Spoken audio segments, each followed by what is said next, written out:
All right. Well, I'm so excited today to be with a good friend of mine, buddy of mine, Lawrence Gordon. We actually know each other Yep. from doing the event at Johnson C. Smith. But before I get into that, my name is Octavius Rice, and I am on the board here at BCDI Charlotte.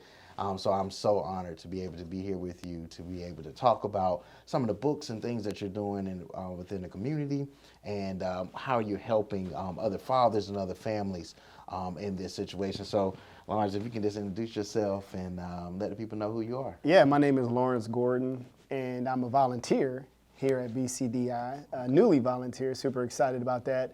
And I am a children's book author and also an entrepreneur here in Charlotte. And I run a sport event group in my day job, and then at night I turn into a children's book author. I put on that literacy cape, and I do that during the evenings. Well, I am excited and I'm looking forward to talking more with you about it. And like I was mentioning before, we know each other. So Yeah. we did an event 2 years ago before the pandemic, Evening with Santa, that we do at Johnson C. Smith University. And you came there and actually read one of your books. And we're going to get into that a little bit later. But before we do, I want you to just tell us a little bit about yourself and who you are and about your journey. Yeah, so I'm a kid from Maple Heights, Cleveland, Ohio, by way of Atlanta, Georgia, where I went to school. Went to an HBCU, Morris Brown. Just got back our accreditation. Okay, okay, that's right. We lost it when I was there, but we got it back 20 years later, so that's good. And I came to Charlotte in 2012. And so, like I mentioned before, I was inspired, which we'll get into, to write children's books with the passing of my mom a few years ago. And I am an entrepreneur where I focus on creating events for young people around basketball. And we do high school events, college events, and I have a basketball club that I manage here in the Charlotte area to be a bridge builder from West Charlotte to South Charlotte and blending those families and those boys together on basketball teams to help with the whole economic mobility crisis that is Charlotte. And so that's what I do during the day. And we'll talk about the children's books here. I have a beautiful wife, 4 children. Oh, okay. Yes, and we'll talk about obviously today around how I write my content with my kids. And so Lauren is my oldest, and that's who I wrote Unicorn Dreams with. Landon is my oldest son, who I wrote Dad the Bully and the Orange Ball with. And then I have 2 more books coming, which we'll talk about probably. Is Henry's Puppy Stand. He's my 2-year-old. We have a toddler counting book coming out next year. And then my youngest son, Elliot, who is 10 months. And we don't know the idea around that yet because I don't know what he likes yet. And so that's my family. And I'm super excited to be here and a part of the BCDI family now. Well, I'm excited about that and for your family. Congratulations to all your additions to know, your right? family. 'Cause last time we met, I only had 2. Right, exactly. You only had 2. I had 2 more since the last Look, time. I'm still got 1, so Right, you know. right. And so I'm excited for us to really get into it. So tell me about your journey becoming a author and getting into writing children's book. Like, why did you do it, and what inspired you to get into that field? Yeah, like I said a little earlier, my mom passed away a few years ago, and she was a big educator. Taught special education at Shaw High School in Cleveland, at Towers High School in Redan in Atlanta. So she was always an advocate for the underdog. Like, she was in the schools that a lot of people wouldn't raise their hand to go to. She leaned in and taught at those schools and did a great job. And so when she passed, I thought, what better way to keep her alive in my world than to get into education? And with me being an entrepreneur and picking that lane, I wasn't going to be a school teacher. So I thought, this will be the best thing to get in the classroom, is to create children's books and to then go read to children. And one caveat was, I wanted to have fathers represented in the books. And so I thought my mom would be proud of that and excited about that. And so that's what got me started. And we've been full steam ahead ever since. Well, that's incredible, and I'm so happy to hear that you did it for your mom, Yeah. and it started that whole process. And you're right, to have fathers, especially black fathers, with both of us being fathers and being represented in children's books is big with kids. And I love reading these books. I know me and my daughter, we just was reading Unicorn Dreams the other day, Yeah. and we read the book, and my daughter just clapped her hands, and she Yeah. really enjoyed it. She said, "Dad, there's a lot of rhyming in there," Yeah. but she liked it because unicorns is her favorite thing. Yeah. So she was so excited about it, which brings me to the other topic at hand.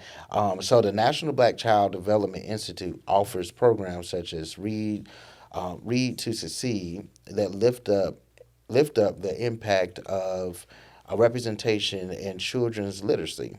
So can you share how writing Unicorn Dreams and Dad and the Bully and the Orange Ball support that belief, and why was it important for you to write those books? Yeah, I think, Read to Succeed is, they always, I don't know who said it, but someone said it, if you want to hide something from a black person, put it in the book. Mm-hmm. That's right? so true. That's true. And I think that's unfair, Mm-hmm. right? Mm-hmm. And so, I know Toni Morrison said, if there's a book that's not yet written, you write it. Mm-hmm. And so you hear all of these things from leaders that have come before us. Mm-hmm.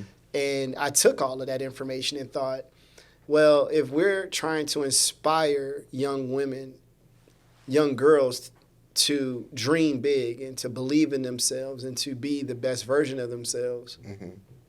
and to dare to explore, then why not try to create a book that they can see themselves in it to become that? Because most of us will become what we see, right? And if all we see is one thing, then we'll become that. But if we can see girls dreaming, if we can see ourselves in a book, black and brown girls can see themselves as princesses, can see themselves as mermaids, can see themselves flying, can see themselves doing those things, I thought it would make reading a little bit more fun. I think the content that we create needs to be intentional so that our kids do want to pick up a book and read it. I know that when I see myself in a book through either someone wanting to be an entrepreneur, a business concept, a community engaged, I'll pick that book up because that's something that connects with me. And if I see people like yourself in the book, I'll get even more excited because I see someone that looks like me succeeding. So, I mean, I think that's the blueprint of why I created these books was we need to see ourselves in the literature we read. And then when we see ourselves, I think we'll be more excited about reading. Right. And I definitely agree with you, and especially with Unicorn Dreams. I know it is. So really talk to us about this process about Unicorn Dreams, because with their children, I know they had an impact on your books, and especially with Unicorn Dreams and with your other book. So tell me about that, because that had to do a little bit with your daughter. Am I correct? Yeah. So Lauren, she helped me, right? And so that's my 13-year-old. And at the time, I think she was like 8 or 9 when we started the process. And so she named the characters. Like I call her Happy Heart. To this day, she'll still be my Happy Heart forever. But she has a stuffed animal that she called Happy Heart, and she was my Happy Heart. And so she named the characters. She helped, put some words together, like rhyming, and so some of it is from her mind. Oh wow. And and so I want them to be involved in the process. When we write the book, when we're going out trying to sell the book, from start to finish, like she'll collect payments, swipe the card, she signs the book, she'll give it to somebody, tell them thank you. And so there's a bigger process with this than just the book itself. It's the business side of it, to teach my children that it does cost money to create something, right? This doesn't come out the thin blue air. It's like you have to save, you have to, and you want to do something the right way. You want to save your money, create something. So there's a lesson in the business side of it as well as the content side of actually creating the book. And so Landon with Dad the Bully and the Orange Ball, me and him both share a common passion around basketball. Okay. And I shared an experience around how I got bullied. He shared his experience, right? I think vulnerability with fathers is something that we need to make, a thing where we are okay with crying, sharing our areas that we weren't that great at as a young child, but also showing that the perseverance and the resilience of, hey, we didn't just stay there and start crying and just quit. Right. Like we may have shed a tear, but we got up and we pushed forward and we forged our path. And I think our boys need to see that failure happens in relationships. Sometimes you get picked on, but don't stay down, get up. And I think sports is the great equalizer, where you can come on the basketball court and a lot of times, and it's happened to me where it's like, oh man, Lawrence can play basketball. And it's like those guys that were picking on me are now my best friend. It's amazing how when you can play sports, how that changes the whole narrative sometimes in school. And that's true. But that's why we wrote Dad the Bully and the Orange Ball, because it speaks to how a father gave a gift to his son, which is a basketball, for him to tackle the very thing that his father taught him. So it just talks about that generational deal where it's so important for our black fathers to give a gift to their child and to instill something in them before they leave. And I'm right with you on that. For me, I have a 6-year-old daughter, and we have a thing, and she was just talking to me about it in the car. And we do L time every night. So nice. L time is 15 minutes, 10 or 15 minutes, where we just do what she wants to do. So we play with toys, or we read, or we watch a movie. But having that gift to be able to spend that time with the child, to be able to plant them seeds. For my daughter telling me.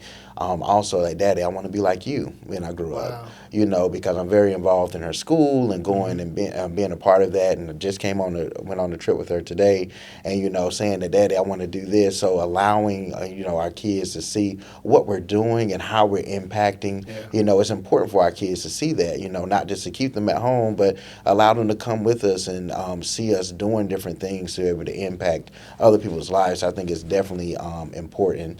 And I definitely want to go back to when you talk about the industries, the business side. Yeah. So I really wanted to see. So at the time when you first wrote this book, and it was time to put the book out, how was your daughter involved in that? How was that process? And did you all do book signings during that time, or how did that go? So let me back up for a second. So to write a book, right, you have to first start with the manuscript. Right.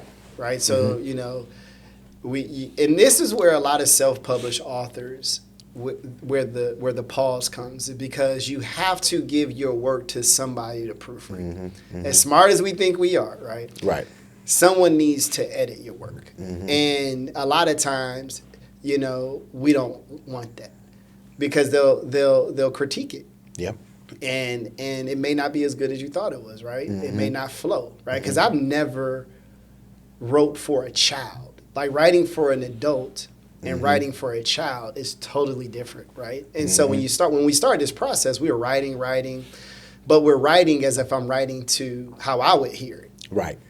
But I needed to have someone read it that knows the voice of a child. Like, oh, you need to change this. You need to be more descriptive. You're vague here. Like and you're like, oh, wow. And so through that process, my daughter's going through this process with me. It just helped us understand how children read and see books, because they see literature different than an adult. They sure do. And so, we learned what a picture walk was. Like, I was like, what is a picture walk, right? Like, most kids that can't read yet go on a picture walk. Like, they walk through the book and they put their own words to it, and they create their own story.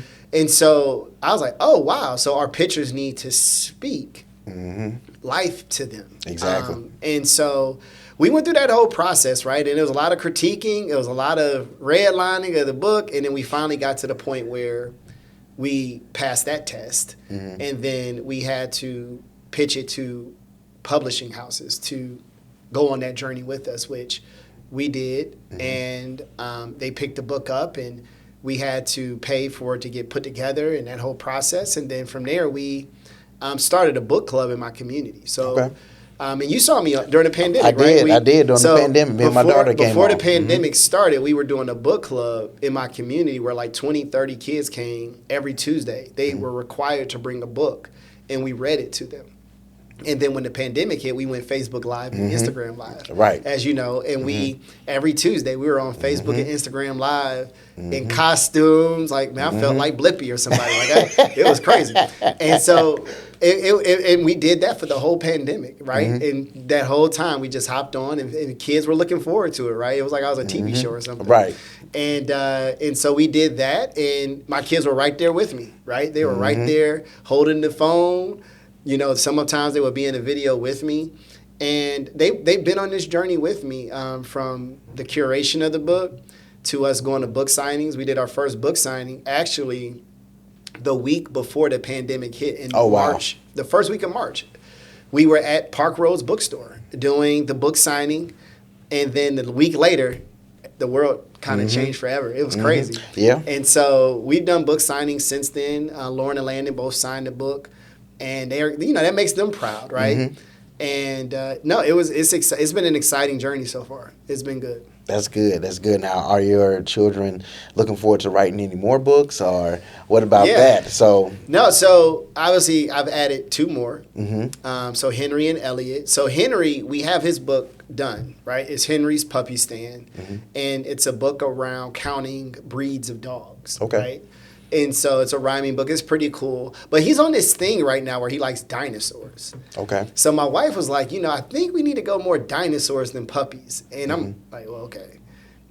So that goes to the creative process of, well, we might have to pivot because he likes dinosaurs more than he likes dogs. Dogs. Right? And so I'm hoping that, here soon he may fall in love with some dogs because we already got that book done. But if not, we'll try to create something around dinosaurs and things of that nature. And so for Lauren and Landon, someone once asked me how do I measure success with those books? It's amazing when you have an idea with your child, and it doesn't exist yet, but you're able to make it a reality during their lifetime. Right? Because as parents, that's our goal, is to say, hey, I want you to go to school without taking out a loan. I want you to get your first house. Right? Some of those things we hope that we can accomplish with them. Right. In time with them. And I think with this book, we when I first said, hey, let's write a book, they were like, you don't write books. Like, how are you going to do that? And I taught them that there's something I'm excited about. I need to get on YouTube, go research, seek out mentors, and learn. And then boom, here you have it. So they now see it, and hopefully one day they write a book with their child. Like, I mean, I hope that's I hope that inspires them to say, you know what, I'm going to do this one day. Like, I'm going to write a book with my kid. And we got a long time before that happens. Right. But we'll see. We'll see how that. Or guess what? I might even write a book with my grandchild. Wouldn't that be something, right? It would. It would. So that's going to be our thing. I have 2 more books in me, and that's it. And I'm done. So I'm going to do one per kid, and unless something miraculous has happened, I'm going to stop there, and it'll be our thing, and then we'll move on. Yeah. Well, I think this is a great journey, which takes me to my next point here. How has your journey helped How has your journey helped to shape the narrative surrounding Black men and fathers and the roles in literature? Yeah, I think the big thing is that Black fathers are around. Like, we're not all in jail, right, and locked up, and, right, and running the street, right? Like, that's not real. Right. It is real in some people's world, but that's not a blanket statement. Right. And you can't just. That's not all of us. And I think there needs to be more Octavius. There needs to be more guys like. I mean, you inspire me, right? It's like our story needs to kind of be the one that is the standard. And where we do show up, we are in the community. We do, You went with your daughter on a field trip today. Like, we there. Like, Yep, that's right. I have a basketball club, and fathers show up. They're shooting around with their sons. They're there. They're in the gym, right? They're picking up. They're dropping off. Like, they're reading to their children, right? Like, they understand the 15 minutes of reading rule every day, right? Like, where they're reading with their child, and even if they're in the home where they're not there with the mom, like, they call. It's FaceTime. Like, there's dads that go the extra mile, Right. to ensure that they are present. And I think that needs to be the thing we talk more about, is like, not who's not there, but who is there. Right. And I talked to Dr. Hunt a lot about fathers standing at the gate of their communities to protect the lies and these things that are not Right. true, and to say, hold on, that's not fair, right? Like, yes, there's areas of opportunity, but there's areas of opportunity in every community. But in this community specifically, we're showing up in the best way we can. And that's one way. Like, my dad passed away 10 years ago, and there was a point where I had to forgive him because he did the best he could with the resources he had, right? Like, I held him up to be like this thing I wanted. He obviously fell short of that. But looking back, it's like, man, he did the best he could, right? And maybe he wasn't taught how to be a father. Maybe he wasn't taught that reading to his child was important. Like, I don't know. But what I do know is that I need to set that standard for my sons, to teach them that it is important to read at night. It is important to show up at school. It is important to take some time out and have lunch with your kid. And so hopefully what we're doing with our children can trickle down to them, and it becomes the new norm. But it starts with one dad, man. One dad in one community, one place. And the more we can do that and just make that the norm, we can forgive our fathers who may not have taught us or may not have shown that to us. I never got read to. But that shouldn't stop me from reading to my kids. Exactly. Right? So it has to start somewhere. And so hopefully we can create a new narrative. And hopefully we're around long enough to see it come to fruition. But if we're not, at least we've planted those seeds to hopefully start a ripple effect across our community that stands the test of time.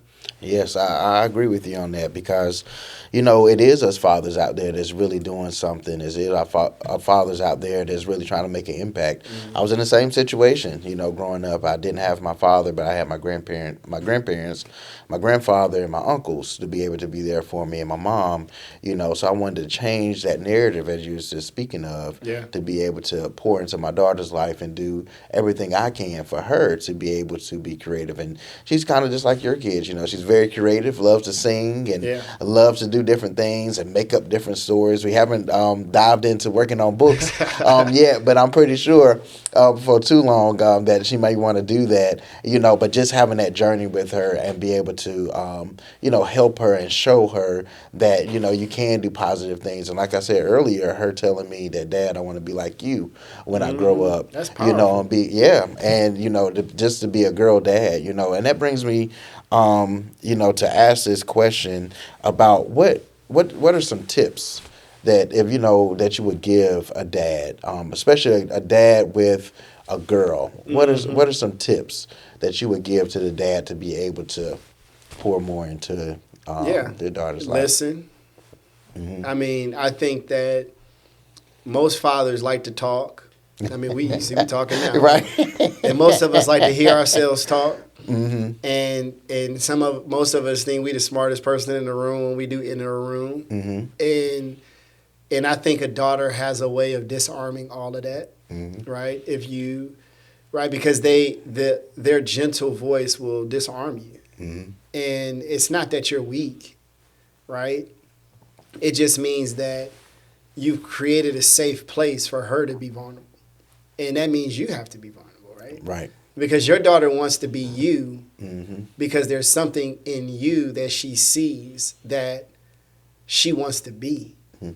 But you also take time out with L time, right, to show her that she matters.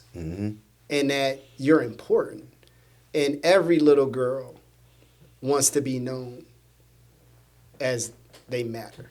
Right. Like every adult woman wants to know that they matter, right? So it's that same, that little girl inside of them all that still likes to hear that affirmation from a father that says you're important and you matter and you're beautiful and you count and oh girl, you can sing, right? Even though they may not be able to sing that great, it's like, girl, you sound Right. good, right? And it's that reassurance to let them know that they can show up in their best version of themselves, and it's enough, right? And I think a lot of our girls these days don't hear that enough, like they're enough. And like my daughter went through some challenges at her school because she has natural hair, and most of the girls that you see on Instagram, online, and entertainment don't. And so her showing up in her authentic self, it's critical that I reassure her, to let her know you are beautiful. Like you don't have to, if you decide to perm your hair, great. Like there's nothing wrong with that, but you don't have to. Like you have a choice. If you want to wear those bell bottoms, you look beautiful in them, girl. Be creative. Like the outfit look a little out of the way to me, but Right. who knows? I might have the next designer on my hands. I don't know. So I don't want to stifle her creativity because I don't understand it. Right. As long as she's doing it within the standards and the values of our home, I love it. And so I think that would be my advice to fathers is open up your mind, ask them how they can better. Like I ask my daughter all the time, like, hey, how do you want me to show up in your life? And I've created a good enough relationship where she's brutally honest with me. Like, hey, you could do this better. You could do that better. And I'm trying to teach her how to talk to me because sometimes she'll say it in a way that I won't receive it. Right? Like if an adult woman said that to me, I would just be like, nah. So the same thing from her. Like, and I'll tell her like, hey, Lauren, I would receive that better if you said it this way. Like that's how I would like to be talked to. And she makes the adjustment. I mean, it's amazing, Octavius. It's amazing how listening to your daughter, that would be my number one advice. And I know I stayed on that one thing and just built around it, but that one thing I think would change the relationship with your daughter forever is just listen. Like listen, let her talk. Don't listen to respond. Listen to hear her heart and to hear where she's coming from. And don't come with solutions. Just listen and reaffirm. And let her know that you love her and you're there and she matters and let it build from there. I mean, that's what I'm doing with my daughter. Listen, this is my first child. I could be dead wrong. I don't know. And we'll see if this all works out. But for right now, it's working. Well, look, I appreciate that. And so as we come to our close, what are some things that you would like to encourage some young people that may be thinking about writing books and want to write books? What is a closing thought that you would have to be able to give them? Yeah, I mean, I live by the motto, start somewhere, go anywhere. Right? I think a lot of times we try to figure out the whole process, right? Like I challenge you tonight, Octavius, with your daughter, start writing. Hey, baby girl, what's a good idea? She'll write, because I guarantee you, we could pull her in here right now, and I ask her, hey, do you have a good idea? She writes us 20 of them. So I'm like, hey, what's a good idea? Write that down. Get a journal, write it down. Ooh, can you draw a picture to that good idea? Boom, have her draw a picture. You started the process. You started. So maybe during L time, for 15 minutes, we just work on one good idea every night and build on it. Write it, draw a picture. And that could take 5 to 7 minutes. It's not a long, drawn-out process. Right. It's really not as hard, but it's intentional time that you have to sit down and do it. And then you look back at the end of the year and you're like, holy moly, we have 30 pages. Like, let's take the best 15 to 20. And then you got your, and so that would be something I would encourage people is that the mountain that you see in writing a book or doing anything is start somewhere. Take one step.